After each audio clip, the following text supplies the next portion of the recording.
Good afternoon and welcome, everybody. The NWPA Innovation Beehive and the Gannon SBDC are pleased to present Retail Success Stories.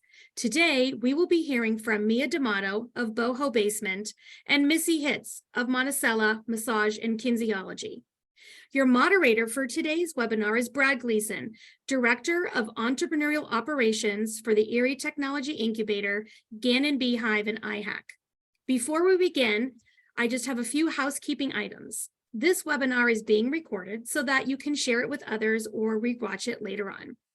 Should you have any questions during this webinar, please feel free to put it in the chat or in the Q&A box, as I will be monitoring this and we will be sharing those questions with the audience.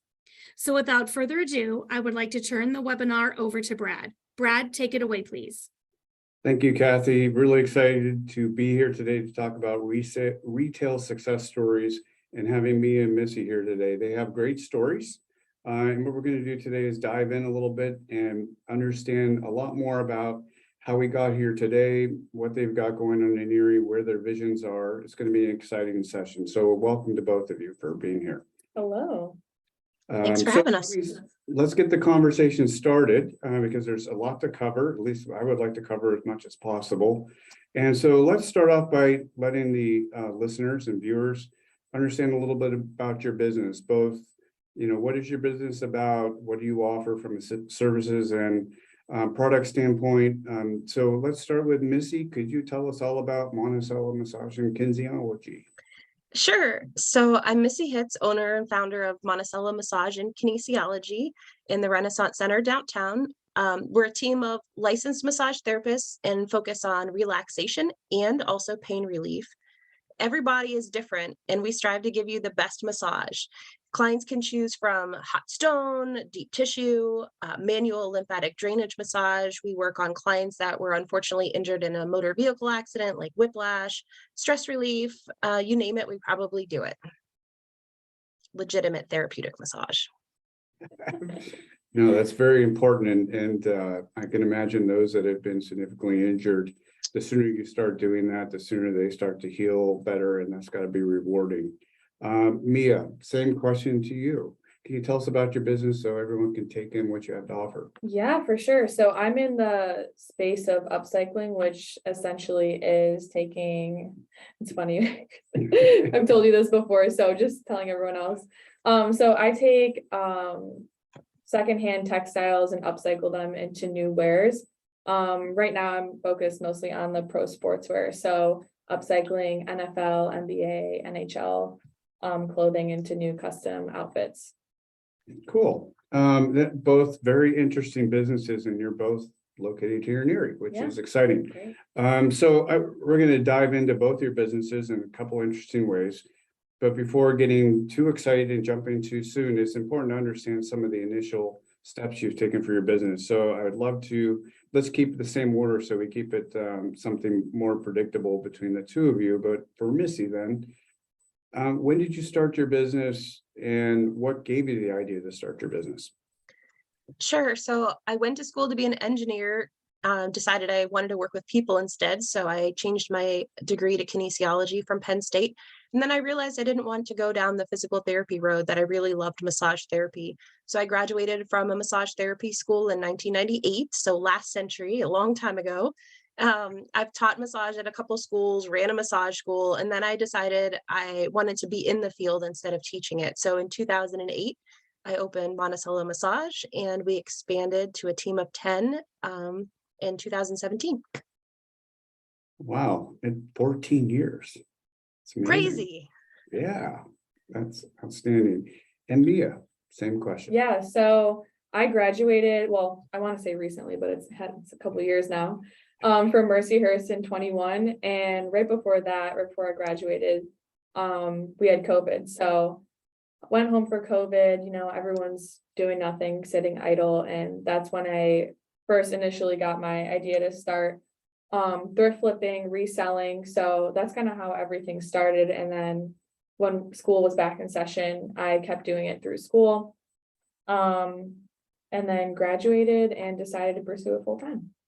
So when did you start the company? When did you file? fully start when I first registered my company as an LLC this past February. So we're just under a year, but not a full year just yet. So that'll be exciting when we hit that mark. That's awesome.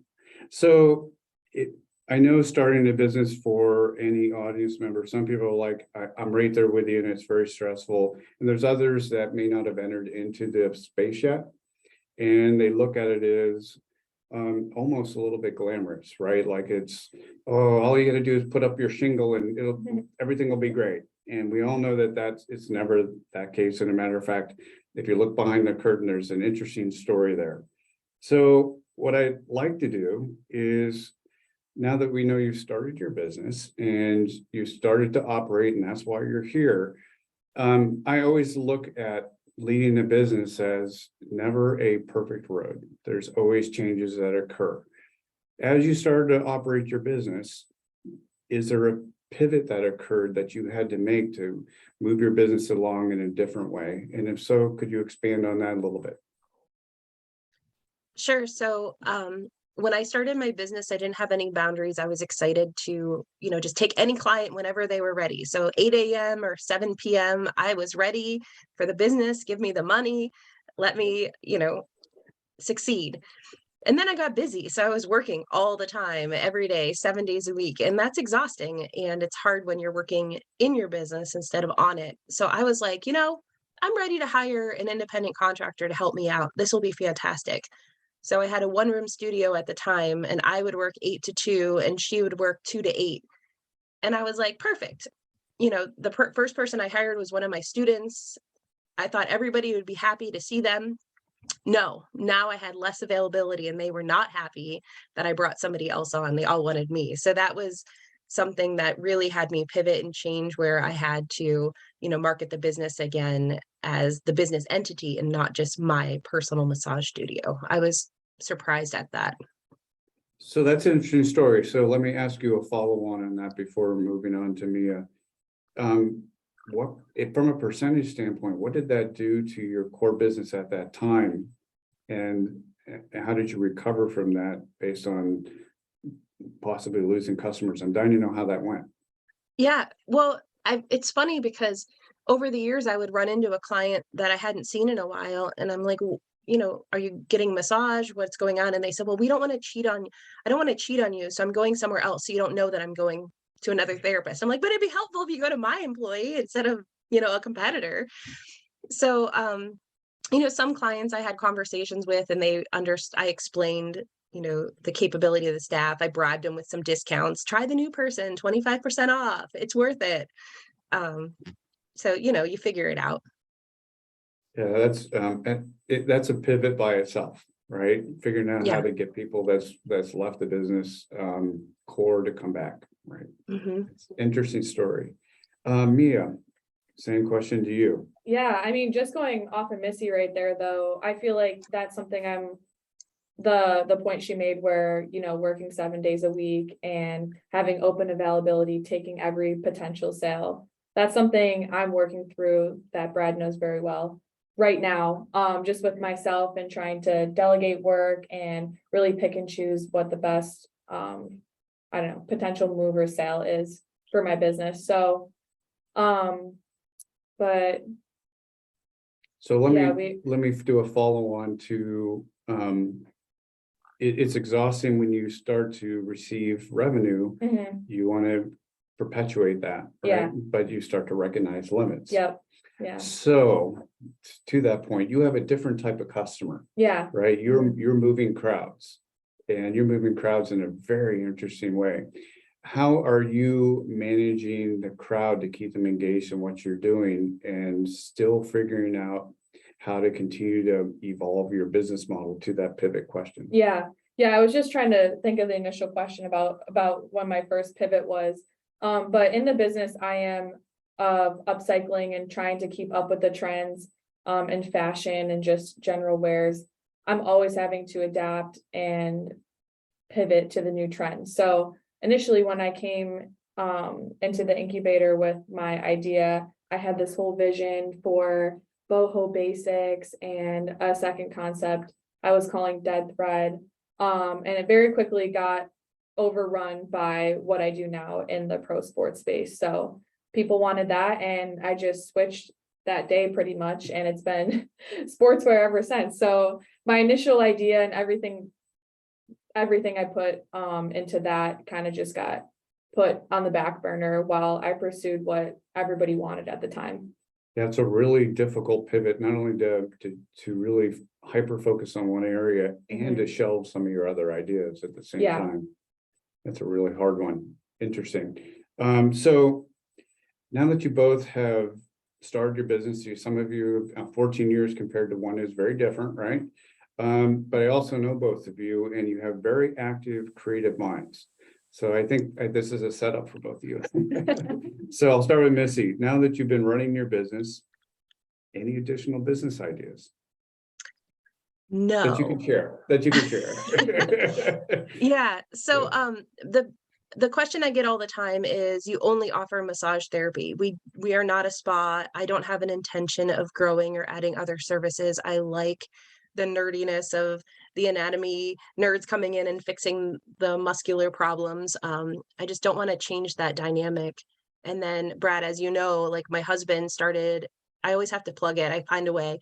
He started Your Sailing Adventure. And so I'm out sailing with him. And then I took that part-time job being a business mentor with Paramount Pursuit. So do I want to start another business? No, I have enough, but I love it. In a way, it sounds like you've got 2 or 3 additional businesses going on. They're just not yours. So. Exactly. Well, that's the idea that sticking to one thing is definitely not your suit. You're really doing a couple things. That's really insightful. What I like about a lot of businesses that I'm seeing in Erie is once they get a taste for how to start a business, they are looking over the horizon. What is next? Mia, I know you also come from a very creative space. How are you thinking about your business, and are you thinking about something more? Yeah, so I love what I built Boho to be today, but I'm always hungry, looking for the next best thing, only to just support my kind of baseline mission, or I guess general mission of spreading eco-consciousness and promoting textile mitigation. So every business venture or a new idea I have is always rooted in that. So I love what I'm doing now. It's easy to get, stuck working in the business, but to kind of pull away and work on different subcomponents on my business. Definitely looking to reach out a little bit. I did mention the Boho Basics before, which was my initial idea that I called Dead Thread. So just having a capsule of different clothing items that people can shop from, all sustainably made and sourced, that aren't as unique as the stuff that I create now. So your followers are going to be interested to see how that develops. That's interesting. Super excited. Beautiful. And just for the audience, because we try not to talk about very specific things, but what I find interesting about Mia is she did this right after graduation. So she's one of those graduates that came back to the area. She had to think about the business and came back to Erie to start it. There's a term frequently used called brain drain, but from the entrepreneurial space, this is a story or case study where you stayed and you've grown. And I know that your whole family is kind of behind you around starting up a business, and you have a sister thinking about the same thing. I love the growth of this, but I love the story of staying in Erie. So I love the journey. I love the story, because everyone has their own individual story, like a thumbprint. So I wanted to turn to both of you, starting with Missy, and just tell us a little bit about who was your biggest inspiration along your business development story. Yeah, so it's so hard to pick one person. I do want to just say I left Erie and said, I'm never coming back. And then here I am, and I'm happy to be here. And that's another story. No, we'd love to hear it. You're welcome to talk about that. That's what, and I think the audience would love to hear the decision making. Well, I started at Barron, and I went to main campus, and I was offered a job at down in Maryland, and I was planning on moving there. I really wanted to get out of Erie and start my own business. My parents had a business, and I didn't want to be in their shadow. I wanted to, fight my own way, create my own path. And then unfortunately, my dad got sick, and so I wanted to move back close to him. And I was like, "Oh, if they're hiring at a local massage school, I'll move back." And within a week, my life had changed, and I was up here living in an apartment with my sister. I'm like, "What happened?" But I love it, and I'm really excited for. And I know we'll talk about it later, like how Erie is expanding, and there's just so many opportunities. Yeah, we hear a lot about Erie being a family destination. But there's also the ties to managing your family, both in sickness and in health, right? And when you're going back and forth and managing that, the stickiness can happen. And the idea of Erie having a compelling argument, be it low cost of living or an ecosystem that generates jobs, whatever the story might be that brings you, it could be for love or what have you, but Erie does have a way of creating the ability for people to come back after they've left for a while. It's an interesting DNA that Erie has that is an ongoing story or tapestry that I'd love to talk about more in another event, that's for sure. And I'll turn to Mia. Along your journey, who's been your biggest inspiration? Yeah, so I feel like this sounds kind of cheesy, but probably sophomore year of college, I discovered just environmentalism and corporate sustainability. And then I ran into learning about Greta Thunberg, who's that really young girl who's so passionate about saving the environment. I'm a huge fan of her, by the way, if you can't tell, but love her. And she's just always been so hungry to like create change. And it really she's so young, but it really lit a fire in me to want to create some sort of change, whatever that was. So yeah, she's always been kind of like my number one like inspiration I always go to kind of pump myself up and get myself motivated in what I'm passionate about. So but about Erie and staying in Erie, I never thought I'd actually stay after graduation. So that was kind of funny telling my friends, oh yeah, I'm moving back to Erie, and they're like, what? So but I love it here. I love the community and just being able and to have the resources to start a business here. So it's great. Now my sister's living with me. So it's kind of similar to Missy's story at the start. Yeah, I love I got to experience when you first came back too, and you were starting to learn one thing at a time about what Erie had to offer. And you would come and report to me just a full, sharing across and say, oh, today I did this. Oh, next day, oh, I did that. Oh, you won't believe what's going on downtown today. And it was really nice to hear it through your eyes as a recent graduate. It was really a fun experience for me just to share. So both of you are woman-owned businesses, and I will couch this with some of the Beehive work we do. We track our statistics, and our growing category of support is women-owned businesses, right? There's a lot of them coming out and choosing to explore new ideas that will be businesses. And my personal opinion, there's nothing more motivated than a woman-owned business. They won't quit till they get it over the finish line. So they're very enduring group. And if there's young ladies, women in general that have a business idea, what kind of knowledge would you pass on to them today? And I'll start with Missy. My go-to line is ask for help. I wanted to do it all on my own. I was stubborn. I didn't want help. I wanted to pave my own way. But nowadays, there's so much going on in the entrepreneurial ecosystem in Erie. Just take advantage of those systems and don't be afraid to take the leap, because what's the worst thing that can happen? You have to work for somebody else and become an employee, which they're probably doing now. So go ahead and jump, because the only way down is where you're at now. Yeah, I think the fear of asking, the fear of being vulnerable is a really difficult trait for some people to get past. But with a business, it's such a private item, but it's also layered with additional fear of failure, right? And so being able to ask for help for the business becomes that much more difficult. It's interesting. Mia, let me Yeah. pass it on to you. What advice would you give to a woman who wants to start a business in Erie? Yeah, I would say don't lose your sense of individuality and the reason why you're starting your business, because something about you or your idea is different. And I feel like as a woman, it's very easy to kind of just get, rolled over a little bit by trying to be like everybody else or conform. And just really show what you have to offer, because it is different and it is great. So be confident in what makes you an individual. Yeah, I heard a quote the other day from a startup that said, you're going to be told 20 times you either don't have a business or it's never going to Mhm. work. And the advice was, don't listen to any of that. Forge ahead. Yeah, or just don't tell anyone about your business idea until you have it kind of just going. It's a really good point, is maybe keeping your head below the parapet for Yeah. a while is safer, right? Yeah.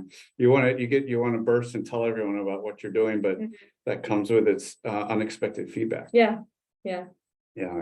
So I'm going to ask this in an interesting way, because I'm a huge fan of Erie. I'm a business owner in Erie as well. And I made a very concerted decision to make sure the business was in Erie. And as I've been going through my journey, there's been some real interesting, what I call Erie revelations about how great Erie is for the support system, to Missy's earlier point. For each of your businesses, what were some key Erie supports that was incredibly helpful, made you kind of feel like, okay, Erie was the right choice? If you could share, an experience or two, it can be 5 experiences or it can be 1, but where did you get a reaffirmation that, yeah, I'm doing the right thing here in Erie, the support system has done well for me? I would love to hear any background stories you have. So I was excited in 2017 is when I expanded into the current office that we have, a larger suite with 3 treatment rooms and a lobby and break room and all of that. And that's when I felt like, wow, I really do have a business. We have an office space and a massage treatment room. But the support from Erie really came out because Tom Kennedy, the owner of the Renaissance Center, held a contest, an essay contest that was judged by prominent people in the community, and to give away office space. And I won 2nd place. And that gave me the leap of faith to expand. Of course, I didn't plan it. I just was like, oh, now I have this office space. I have to figure out what to do. But then it was the candidate Mayor Schember showed up and shook my hand, and I got to meet Chris Groner, and he asked me to be on the Mayor Small Business Council. The Erie Downtown Partnership and the Chamber are always there to help support you. Members of the community. I just realized the other day that we were looking at our grand opening ribbon from back in 2017, and one of my newest employees, his wife signed it because she works in the building. I'm like, oh my gosh, there's Maggie's signature. So it's just the support of the community, the entities that are out there, and just the support of our customers that leave us reviews when we say, hey, now, especially with COVID, like, please take the time to leave a testimonial, because it really helps small businesses grow, and everybody's stepping up to make it grow. So it's not just my business or my team's business. We're part of the community, and we're helping other massage therapists grow as well. So I would put my words to what you're saying is, you had a series of events and supports that really carried you through an important period of time.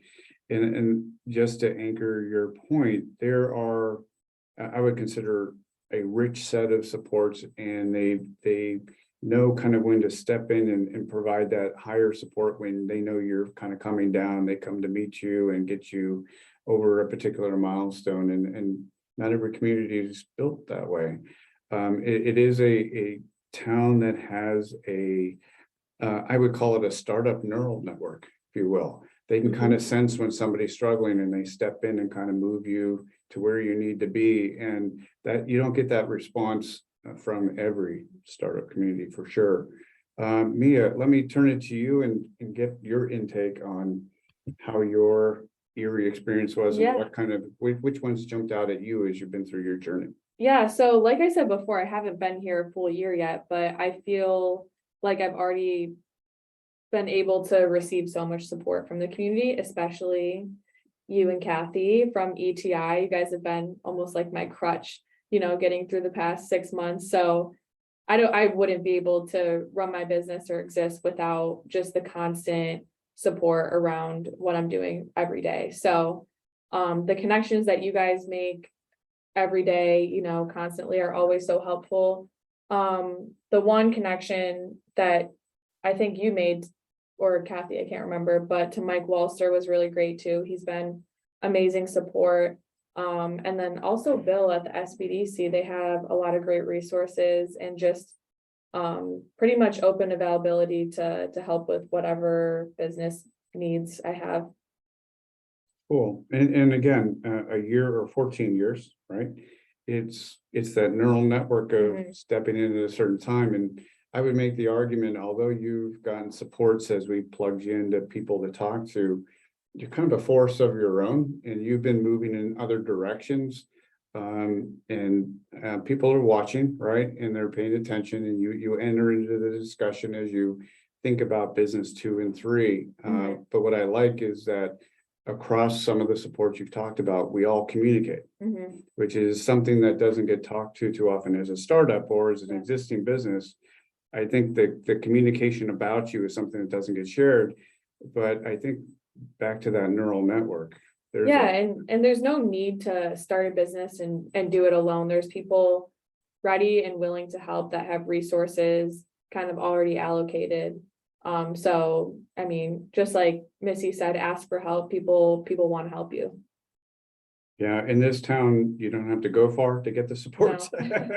It's a small town, everything's in 10 minutes, and that helps as well, for sure. So you two are very bright professional women, and it's important not only from being part of a university, but also to when it comes to educating yourself on your industry. How do you stay on top of what you're doing?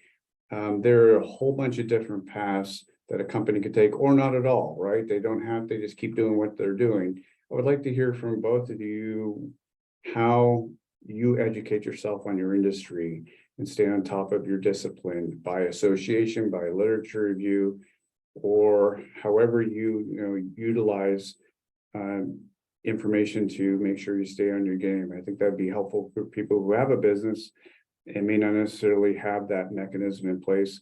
I think your stories would be compelling. How do you keep your trade craft sharp? I'll start with Missy. So many ways. I love to read books. I have all these business books, another closet over there. Every nook and cranny has books, podcasts, like Guy Raz, How I Built This, so many different business podcasts.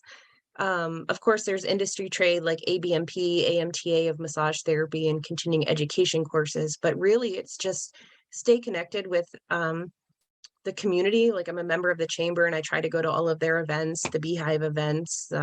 Radius co-working space is a fantastic way to learn about what's new and hip in technology and what's going on. And then privately, there's a massage therapy group for Erie, Pennsylvania that's just close to our industry. And that's really helped us grow through COVID and to maintain and uplift the field. So Missy, for the audience, you have told me in the past about the massage community in the region and how you guys interact. Can you expand a little bit more on that? Because I think there's a lot more there around culture you guys have created. Yeah, so when I started massage 20 years ago, it was a pretty cutthroat business in massage. It was like, that's if you get that customer, then I won't get it. It was this me or them. And it's not that way. There's so many people and there's so many customers available, and people are going to go to who they want to go to. You can't control that.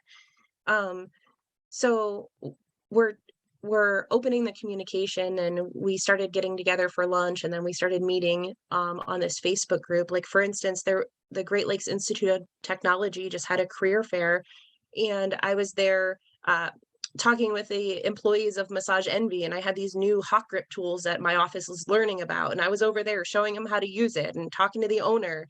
And it's like, we're all in it together. We're all in the field. We're not enemies. We're competitors, of course, but we're all in the same field to help people. So it's just, I love that camaraderie, and I love that that's changing. And I see that happening in the city of Erie, not just in massage. No, I love the ability to talk over the fence, is what I call it. I can go on and on about that it's okay to have two paths of business development. One is to grow your business and sell, and one is collaborate with your competitors. If you ignore your competitors, it becomes a feast or famine experience at some point. You set the path that way. But if you're collaborating, you leave room for shared resources. Yep. You actually leave room for mergers and acquisitions. It's not a swear word, right? Mhm. And then you never know what else will come out of it. Some new development of some kind where you guys come to go together for a new project. You never know. Right? So, Absolutely. but it doesn't happen unless you come together. Mhm. So I love that your community comes together to at least talk. That Mhm. and you never know what'll come out of that. But if you're shut down to communication, that leaves a very specific road that you're on that can be volatile to your business. Absolutely. Very interesting. Great discussion point, and I love the culture that you're in, because cutthroat is very different than a collaborative marketplace, that's for sure. Mia, I'm going to turn to you as well. How do you deepen your tradecraft? How do you go out and collect knowledge of your industry, and how do you stay on top of your tradecraft to keep your instrument sharp? Yeah, I think the biggest mistake as an aspiring or younger entrepreneur in business is to shut out or burn bridges with your competitors or treat them like competitors. I think, well, just from experience, community has been the number one way that I was able to grow my business, and I continue to grow. So just having the community I have on Instagram, just because my business is strictly e-commerce, it's all pushed from my socials. I have to have that connection and friendship with my peers who are selling alongside of me. So community is key by far. Without that, I don't even know where my sales would be, probably non-existent, because we really kind of update each other, help each other out, lean on each other, because being an entrepreneur is very isolating, and to be able to chat with your quote unquote competitors or friends and just relate to each other is really comforting and assuring that you're not doing the wrong thing. So Instagram, communication, TikTok for sure. A lot of my audience and competitors are on TikTok, so just staying up to trend with them on there is the best way that I kind of stay up to date. So I got two questions on this. First of all, aside from your community, do you go out and pull information from a particular source that might sharpen your knowledge of what you're going to design next? Yeah, maybe one or two, I guess, places. There's the upcycling space is still very fresh and growing. So there's not too much existing information, but there's always new information out there. And one place I find most of it is on the Remake website, which is constantly posting fashion trends and fashion fails, they call it. So different bad things that top retailers are doing or good things that they're doing. So I draw a lot of inspo for the like sustainability and education piece that I share with my customers from them, and then also just like fashion weeks, just drawing trends from there for sure. But yeah, I don't know, is that a sufficient answer? No, that's exactly, you have a very emerging space that Mhm. doesn't necessarily have an association attached to it or a peer reviewed journal. So how do you keep fresh Yeah. is very different than some other spaces. Given what Missy had mentioned, I'm curious, with the community you've built, has that created anybody who wanted to collaborate with you, or Oh. somebody that even wanted to merger? Can you give examples, or I don't know? Yeah, I mean, so the community is still so small, but just growing rapidly, and it's catching attention from major retailers. One of my really good friends that I would say we probably in total have group chat or community of the upcyclers, maybe 20 or 30 of us. And a couple of my friends have collabed with Nike, Adidas. They go do pop-up events at their flagship stores. Working with really, really big major retailers, because they know this is the next wave and they see, I didn't really realize how visible all of us were to these major retailers until they got secured a bunch of these collabs, but they're watching, they see every move, and they're ready to hop on the trend as soon as it takes off. Yeah, I'm gonna double down on this topic a little bit before going on to the next question, because when you talk about they're watching and there's a lot of people getting into the space, I'm gonna put my words to it and I'm gonna be a little off center and you can give me the right terminology that's happening on social media, because I think I'm a little outdated. But carbon neutrality and carbon negativity is a huge movement right now from a young consumer standpoint. That's my opinion. And so everyone is taking that philosophy and saying, how do I change my business model, right? Based on this movement of carbon neutrality, carbon negativity, what changes have you seen and how are you thinking about that differently for your business? Yeah, so I would say the friends or peers in the space are, I would consider us early adopters of this slow fashion trend. So movement rather. And the term for it in the retail or fashion industry is the fashion footprint. So a lot of major retailers, yeah, does that make sense? The fashion footprint. A lot of major retailers like H&M, Forever 21, Nike, Adidas, they're putting their carbon footprint or their fashion footprint right on their products. But in line with that comes a lot of greenwashing, which is marketing ways to kind of make it seem like they're being more sustainable when they're really not. So a lot of major retailers are trying to cut the corners and save a penny, but still give off that, oh, we care vibe. So I think they're trying to figure it out, but consumers know that that when they're buying products from them, where am I going with this? Trying to answer your question the best way. So what I like, and I think I'm going to jump onto this a little bit. So I saw a picture the other day of the tongue of a Nike shoe that had the carbon negativity, carbon neutrality tag, to your point. And that's a consumer decision. Then where instead of just looking at the shoe for design, you're looking at it for its carbon footprint. And you can tell the investment is there for at least labeling and marketing, to your point. But I've also heard that they've been building new manufacturing plants to kind of have to be able to back up that footprint. So as you're running into those examples, whether they're parallel to you or looking to partner with you, does that change what you do? No, it doesn't change, just because my business and my friends in the same community and space, we're really rooted. That's our number one. We don't compromise on the environmental or sustainability aspect of the creation of our pieces. So that's a non-compromisable factor that will stay consistent as long as we exist.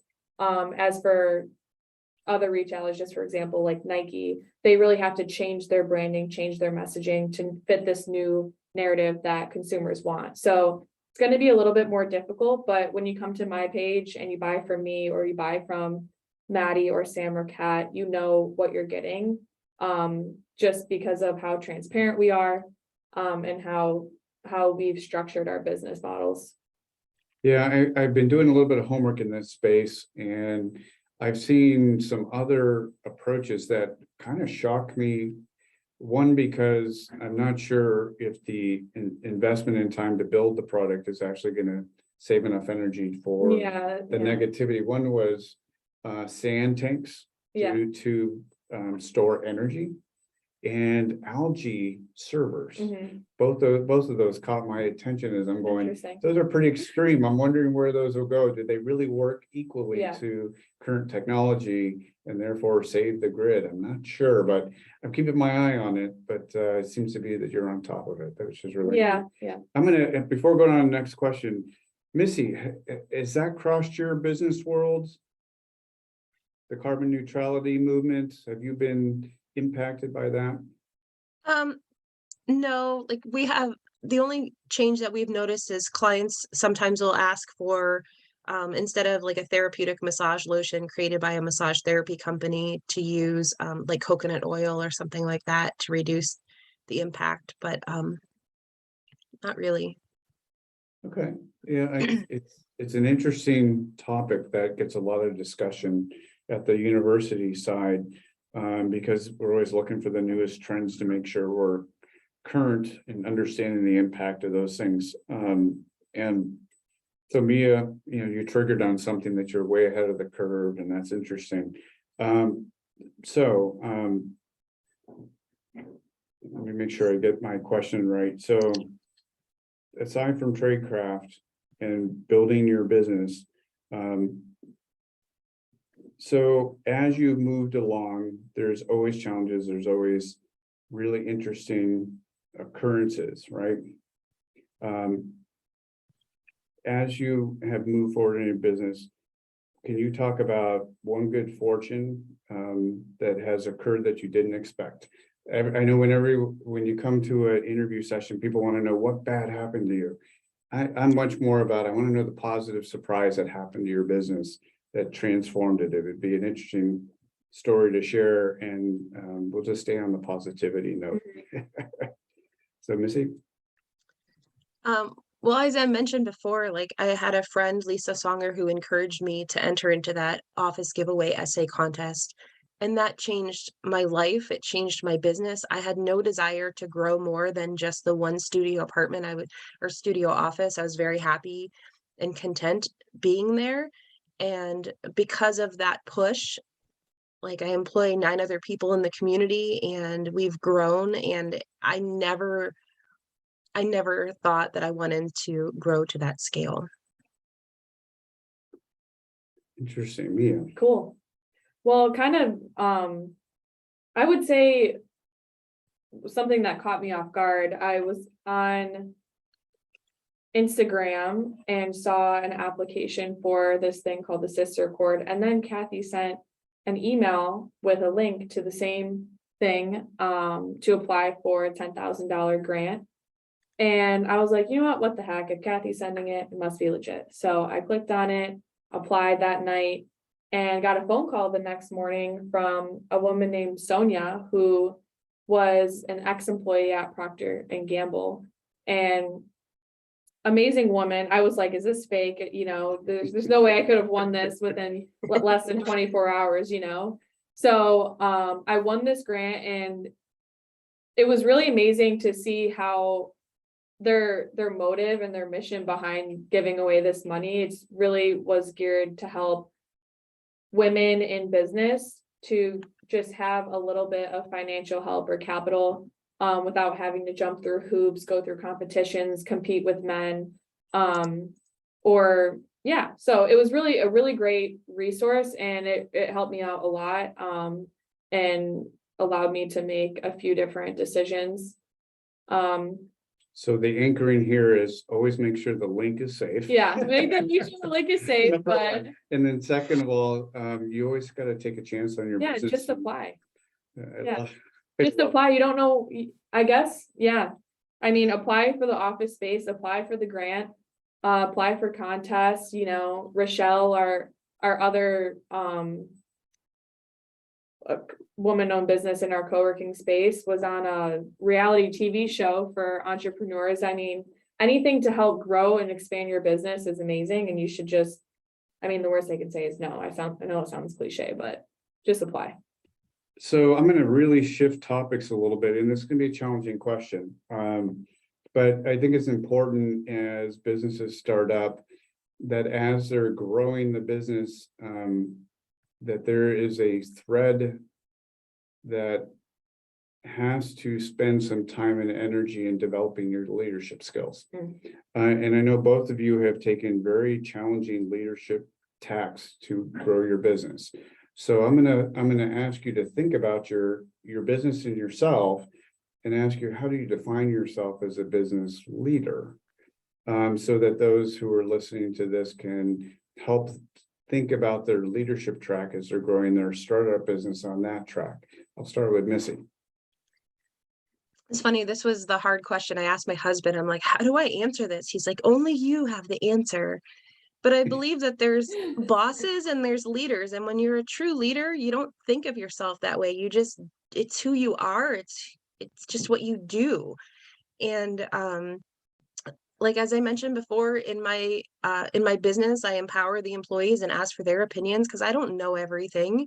And, you know, they're younger and they have cooler ideas and different ways to look at things. And as I mentioned before, like collaboration in your industry and just, you know, get in there and in the trenches and learn with other people in the field and, you know, just lead by example. I like the authenticity of your approach. I think you and I are very similar in that, although I may be a little bit more of authoritarian based, I really am a servant leader. If I'm not serving, I don't feel fulfilled. So I'm doing and I'm giving and I'm asking and seeing what comes back. And it's definitely not a top-down model that I have. So I really like the way you explain that, Missy. You got to empower your people so that you get the best information to run your business. And if you don't ask those people, you wasted a huge opportunity. Absolutely. Interesting. Missy, oh my God. Mia. Yeah, engage, ask questions, and then in line with that, be receptive to the feedback. I mean, you're not going to always like it, but I think just really keeping your arms open and asking and being able to take feedback from people who might have a different perspective than you. And also, like Missy said, lead by example. Nobody is going to be on time, be professional, deliver quality work if you're not doing the same for them. So lead by example. And something I figured out a little bit recently too, you don't know who's watching you. So sometimes there are people watching your every move and are inspired and consider you a leader to them and you don't even know it. So a woman messaged me the other day and just was thanking me for, you know, always showing like the good and the bad of my business and how inspiring it's been to watch me grow. And I'm like, I don't even know that I give off that sometimes. So you never know who's watching you and just keep doing what you're doing, you know. Well, I will add to this because I've had the good fortune of working with you on a whole bunch of aspects of your business, and it's been an honor to watch you grow your business because you are successful, and I know we don't need to get into the details here, but you have in 1 year created a profit-making business and self-supporting yourself in less than a year, actually less than 6 months. That's fantastic. Yeah, so she's Wow. done a very good job, but here's what I'm going to add to your leadership style because I've been able to observe it. So I've seen you also be an instinctive leader. So I remember seeing you manage a vendor, and what you did is verbalize to me that instinctively something was wrong with that relationship. It wasn't working based on the mission of your company. Mm-hmm. And as you worked through it, you managed that particular challenge professionally, carefully. But what you absolutely did was listen to your instincts. So you have this instinctive leadership ability to say, this is wrong. Now I have to manage it, Mm-hmm. right? Because I can't let go of the fact it's wrong. So you didn't let the situation run you over or compromise your business. You managed the instincts you were dealing with. So I would argue, and I haven't heard the term, but you're an instinctive leader early on in your business. And maybe that instinct is protecting the core values of your business, but that was an interesting process to watch you go through. Yeah, thanks. It's everything's always a learning experience, but I think really being rooted and true to yourself, your values, and just being unapologetically you is what's gonna allowed me to do that, I guess. Yeah, I'm gonna take that and turn back to Missy for a minute because I've heard her talk about similar examples. And so I'm going to put you on the spot and ask you, as you've been running your business, did you run across a situation that instinctively felt really wrong and you had to kind of divert that away from the business so that you could continue to operate the way you wanted to? Yeah, I'm trying to think of something specific, but I definitely try to follow my instincts. They always seem to be right. I don't always listen, but you definitely want to follow that gut feeling. There's that, I call it the voice. For me, it's the voice. When, I have a quiet moment to either change channels on the TV or be in my car, that voice starts to get louder and it starts to talk to me about the business. Mhm. And that's my instincts kind of narrating in my ear about what I should be doing next. And it really serves me well later when the operations hit me. Hey, my voice told me to be careful about this, and so therefore I act on that. I know that sounds odd, but I thought I would share that because Mhm. I've seen Mia do that specifically to protect the core operation of her business. And I'll give Missy, I'll give you an example. One time you had told me that the time was right to add 2 people to your company and you had grown, right? Something told you it was time to grow your business, right? Yep. That's, to me, that's that voice saying, okay, it's time to move forward with more, right? And so you Yep. listen to your instincts. So let me turn to Erie again, because the common theme here is you guys are doing great things in Erie. And your women-owned businesses, which I find very exciting. Erie, I feel, is changing. It's evolving in a small business way, but that I don't want to put words to what you guys are seeing or how you feel the small business community is changing. I would love to hear all sorts of examples around how you feel the small business community is growing and changing, and I'll start with Missy. Yeah. So as I mentioned before, the entrepreneurial ecosystem, I love that terminology. I love that we even have it here in Erie. It's so vibrant and growing. Like when I started, there was the SBDC that helped me to write a business plan. I went through SCORE, but that was really about it. They didn't have as many courses available. They had like the meet and greet and certain things.